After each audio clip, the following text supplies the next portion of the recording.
Patilasan Bojongjati yang berada di Desa Linggajati, Kecamatan Arahan, Indramayu.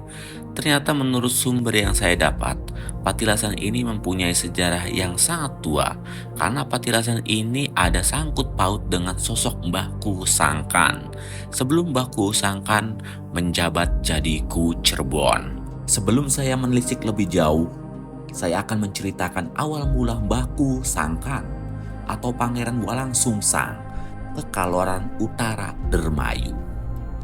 Pada waktu itu, Ki Gede Alang-Alang, mertua Pangeran Walang Sungsang, menjabat Kuhu Cirebon. Pemerintah dan tatanannya dipandang lebih maju karena struktur organisasi pemerintahannya sangat modern.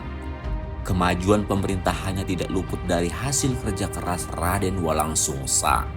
Singkat cerita, Ki Kuwu Gede Alang-Alang memerintahkan menantunya Raden Walang Sungsang untuk ke utara. Pada waktu itu, Raden Walang Sungsang menjabat sebagai Cakrabuana atau kalau sekarang bisa disebut Raksa Bumi. Atas perintah dari mertuanya, Raden Walang Sungsang berpamitan dengan istrinya untuk mengemban tugas Cakrabuananya. Raden Walang Sungsang membawa beberapa pawongan atau anggotanya untuk mengikuti dirinya ke utara.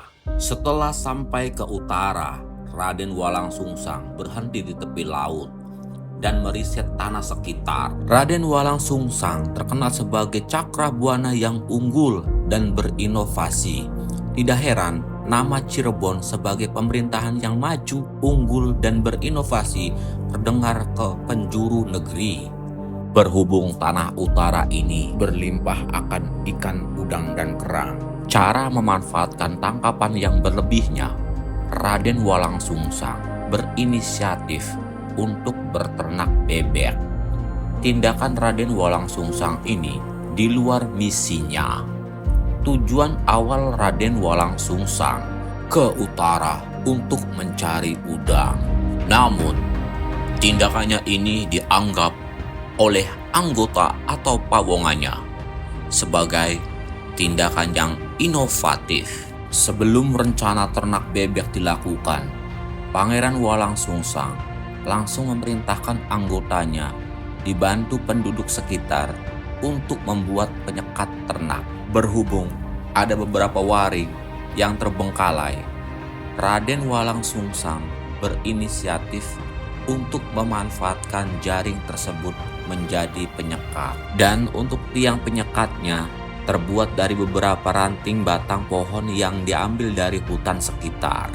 Untuk penyangga tiang pertama diambil dari tongkat pribadinya.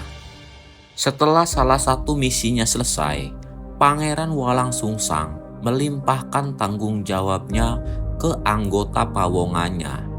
Dikarenakan Pangeran Walang Sungsang masih banyak tugas dan misinya, usai ditinggal Raden Walang Sungsang, anggota atau pawongannya kaget karena tongkat utama penyangga sekat ternak bermunculan tunas dan daun. Setelah beberapa puluh tahun kemudian, terdengar kabar Ki Kuwu Gede Alang-Alang meninggal dunia dan secara otomatis pemerintahannya diambil alih oleh mantunya Pangeran Walang Sungsang.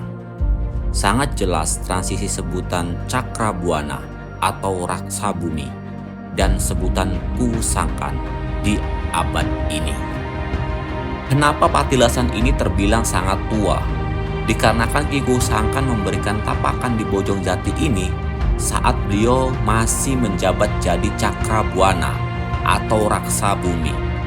Hanya itu saja informasi yang penulis ketahui. Bila mana ada perbedaan isi cerita atau salah sebut nama dan tempat, saya memohon maaf yang sebesar-besarnya.